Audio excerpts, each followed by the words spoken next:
This is Southern Cross News with Joe Palmer. Good evening everyone and welcome to Southern Cross News. Tasmania's housing crisis is reaching a new level tonight, with Hobart revealed as the least affordable capital city in the nation. The Rental Affordability Index also showing the problem isn't limited to Hobart, with other areas on the brink of rental stress. Tasmania's booming housing market is delivering some unwelcome side effects. The latest Rental Affordability Index revealing low wage growth and soaring rental prices have led to Hobart claiming the unfortunate title of least affordable capital in the nation. What we're doing is seeing a lot more demand across a lot of areas, but not enough increase in supply to meet that demand. But it's not just those in Hobart who are suffering, with a decline in affordability also recorded in Launceston, New Norfolk and Huonville. It didn't happen overnight, it's been building up, but what we've seen is a really quite a seismic shift in the last year or two. With the average Tasmanian household earning more than $300 less a week than those on the mainland, many Hobart households are now on the brink of rental stress. But the government says it's working to create new affordable options to curb the crisis. We expect to provide an additional 1,500 new affordable homes for Tasmanians, assisting around 2,000 Tasmanian households.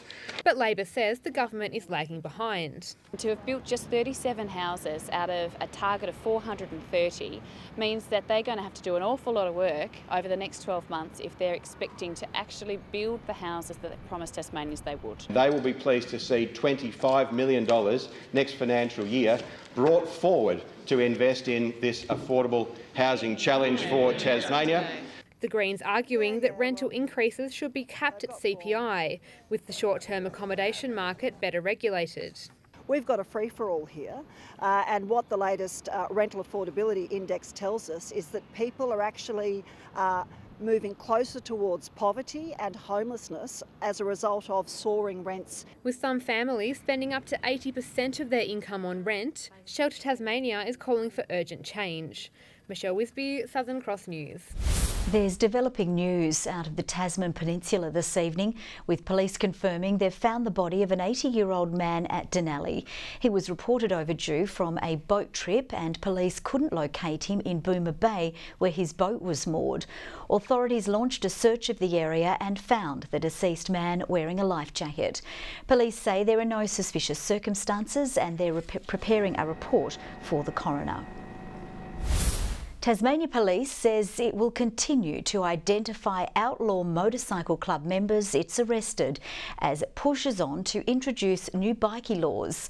In the past 2 weeks, 6 known associates of bikie clubs and 1 Bandido's member have been arrested, many charged with serious drug and firearm-related offences.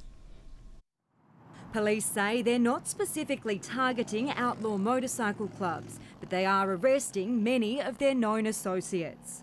We were targeting criminal conduct and they were there at the same time. 2 weeks ago, a number of Northwest properties were raided.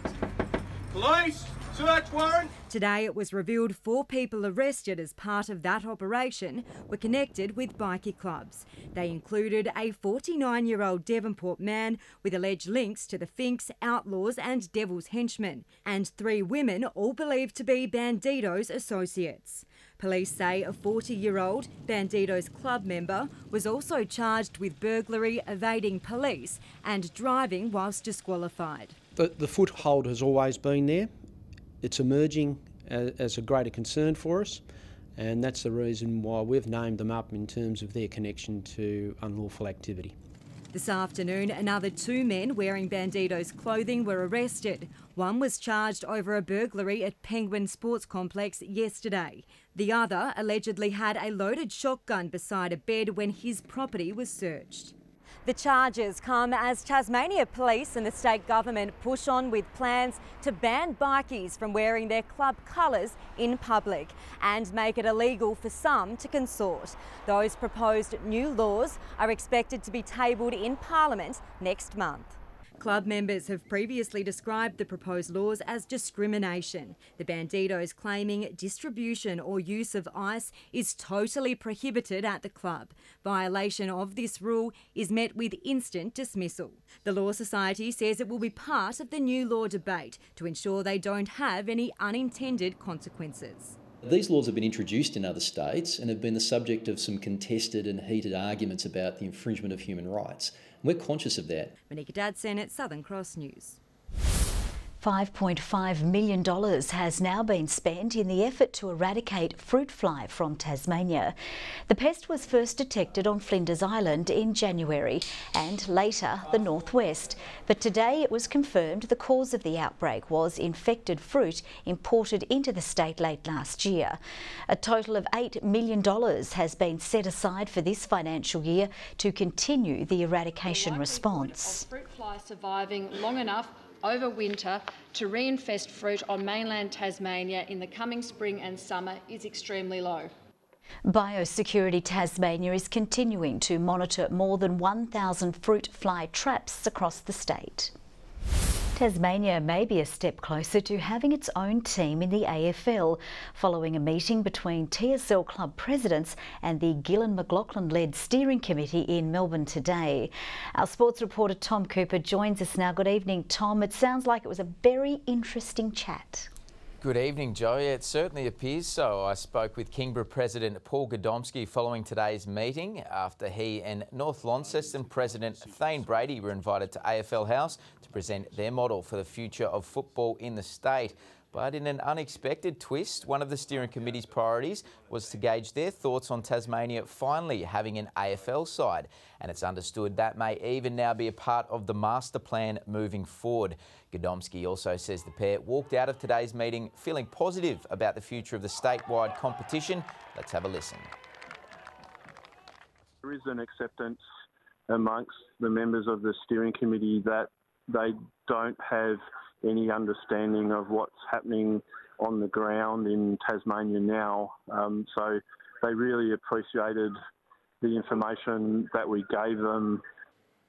Gillon McLaughlin issued a statement afterwards saying the committee enjoyed the discussion, which was rational and helpful, and it's given the committee additional information to consider as they work towards the June 30 deadline. Now, the AFL CEO will return to the state next Thursday to meet with all 7 club presidents on the northwest coast, a region still desperately crying out for assistance after both its teams folded from the TSL. And Joe will have the latest on any further developments as they happen, but for now, it's back to you. Metro Tasmania has been given the green light to set up ferry services on the River Derwent. But there's no start date on services, with the government's $2 million commitment limited to a scoping study and infrastructure planning. As Hobart faces increasing traffic congestion, the government is looking to the River Derwent for a solution, today paving the way for state-owned bus company Metro to take to the water. Today I'll be tabling legislation to allow Metro, our public transport provider, to operate ferries. $2 million going towards a scoping study for an initial service between Bellerive and Sullivan's Cove and planning for terminals on either side. Our brief initially is to start off between Bellerive and Sullivan's Cove, and again I guess the successful commencement of that service will help us determine where we go from there. In Hobart, our river is the central feature of the city, so rather than viewing it as a barrier, it becomes a really great opportunity as a central highway. Planning experts say the success of the Hobart to Mona service shows ferries can work, but a commuter system will need transport links on either side, like connecting buses and bike infrastructure. Key to any public transport strategy is the whole network, the whole policy, the end-to-end. So the minute someone steps out of their front door, they need to have a network of systems to get from one place to another.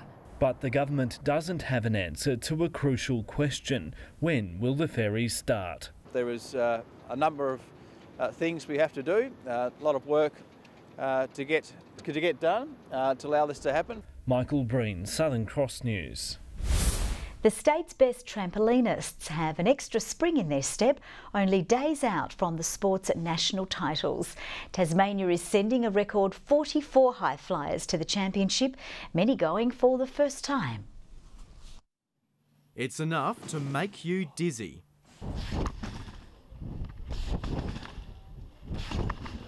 But these mid-air manoeuvres are second nature to Tasmania's top trampolinists, who are about to take on the nation's best in Melbourne. When you first start doing them, yeah, it gets really dizzying. It can be quite scary going into the comp floor and seeing all the people around. It will be the fourth time Nathaniel Sugeist has competed at this level.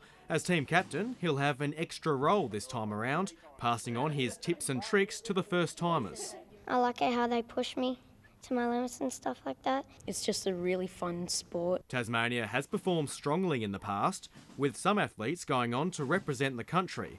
17-year-old Mika De Bruyne is relying on more than just her own moves as she prepares to enter the synchronised trampoline event. A lot of it is you've really got to know your partner and understand each other, because you're both really nervous and you're not wanting to let the other one down. We structure their training so that they're at their peak and ready for May.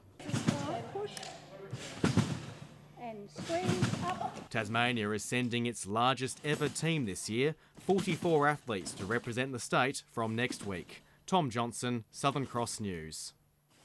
Guide Dogs Australia has received a boost, taking the title of the nation's most trusted charity once again. Here in Tasmania, the organisation relies on that trust to secure donations. The money going towards raising and training guide dogs for people with visual impairments. We rely a lot on the donations from the public. It cost over $35,000 to fully raise and train a guide dog, and that's a lot of funding that we're needing to bring in from our sponsors, from our donors, from our supporters out there. It's the 6th consecutive year the charity has taken out the Reader's Digest title. Tasmanian basketball stars and education experts have spent today reading as part of the national simultaneous story time. The book Hickory Dickory Dash was read to children across the country this morning. The aim is for the community to come together and to inspire a love of reading. Reading and writing, of course, is a fundamental skill for life in the 21st century. So fundamentally, get them early, you've got them for life. Everyone in Australia is reading the same book, so I think Matthew Young is turning the pages, and I'll just join the kids here pretty soon and we'll shoot some hoops with them after. Parents of young children are encouraged to read with them daily. A Tasmanian is $100,000 richer after receiving a life-changing phone call this morning. Mowbray woman Vicky Horton says she entered the Sunrise Cash Cow yesterday during a day off work and was shocked to get the call. You have just won, Vicky, $100,000. Are you kidding me?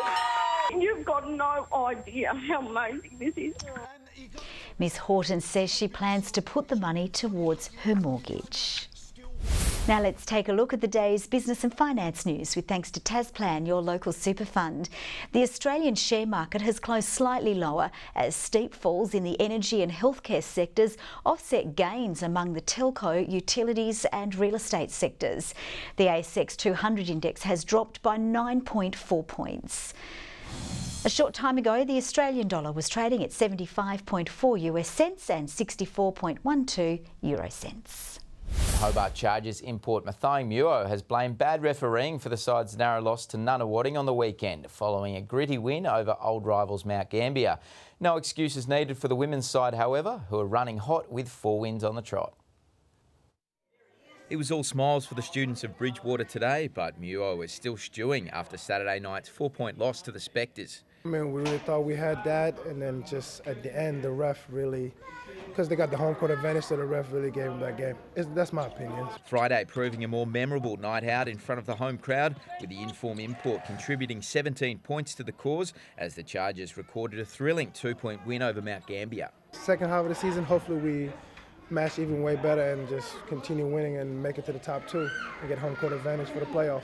While the women appear to have turned the corner following a horror start to the season, easily accounting for Sydney Uni at home before a gritty 3-point win over Nunawading, their 4th in a row. Playing the style we want to play, Hobart Charger basketball. We're mixing it up, we're pushing it, we're able to slow it down when we need to, and I think we're really starting to find our groove, so I'm really proud of the girls. The American proving an integral part of the club's recent success, backing up a 19-point haul against Uni with 23 over the Spectres. Go with what you know, so I know my style and I know how I can play, and Dwayne just, sort of just let me kind of do that. Both sides take on Ballarat at the Deck on Friday night. Soccer fans will get a triple dose of action at KG5 on Monday, June 11, with the ground chosen to host the Women's Statewide Cup between Taroona and Kingborough and the statewide Vase match between Olympia and University. The games will be played before and after the highly anticipated Lacus-Seljack Cup final between NPL heavyweights South Hobart and Devonport, which kicks off at 2 p.m. Good evening. Hobart, Launceston and Friendly Beaches all on our top temperature today of 18 degrees. Burnley 16 and Devonport recorded 17. A few showers overnight and a scattered shower today over the west without any heavy readings. Temperatures close to average for this time of year. St Helens and Fingal 17, Low Head 16, Smithton, Grove, Ouse and all the islands 15 degrees. Strawn 13 today and Lyawini a top of 9. Mainly cloud free across Tasmania apart from the west coast where some low cloud persisted for most of the day. And on the big picture, the same southwesterly airstream over us is also affecting Victoria and parts of New South Wales with that low cloud. High cloud extends over northern WA and the Territory, linked to an upper trough, and there is a large spiral of cloud with a low off to the southwest of the nation. Tomorrow, the high still lingers near Adelaide, while a trough is formed over inland Queensland. A cold front moves away from our region as another heads for Western Australia. Now, southwesterly winds at 15 to 25 knots, reaching 30 knots over the south and east, gradually easing during the day, but with those strong winds early tomorrow in the east, we have a strong wind warning between St Helens Point and Low Rocky Point. Seas on the up as well, swells to 6.5 metres in southern waters. Now to the forecast, and for Hobart, partly cloudy, a top of 14 degrees. Huonville, a light shower or two tomorrow, and 13. We're hoping for clear skies tonight for Huonville for the world record attempt for the most people stargazing. More on that in a minute. For New Norfolk, a cloudy day and 14 as well. Sunny in Launceston, 16 the top, 15 for Devonport, a bit of sunshine. Sun also over Campbelltown and 14 degrees. Burnie can expect a sunny day as well, 15 the top, a cool one for Strawn with a light shower easing, 12 the high, 14 for Smithton. And for St Helens tomorrow, sunny and 15, 15 also for Swansea and Fingal, all very consistent in the east. On Friday, possible late showers over the southwest, but fine for the rest of the state, sunny over the southeast. A fine start to the weekend, a nice Saturday after some early fog and patchy frost. Fine again on Sunday until a shower over the north and west late in the day. A late shower as well for Perth tomorrow, cloudy weather over Adelaide, Sydney and also Brisbane. A possible shower and 16 in Melbourne. And conditions right now, partly cloudy and 14 in Hobart, Launceston 12, a bit of cloud about, but clear in Devonport and 12. And with that record attempt at stargazing, there are 3 sites in Tasmania helping with the effort. I did mention Huonville a minute ago, but East Launceston Primary have an event tonight, and there's another at Ledgerwood. All those activities getting underway very soon. The record, nearly 8,000 people, but with 122 sites around Australia, that will surely be broken, Joe. And I reckon if I look at you like that, that'd be stargazing, wouldn't it? I'm sure I can. Thank you very much, Merv. Who wouldn't want to gaze at stars? Well, that's all from the team for now. We'll see you a bit later.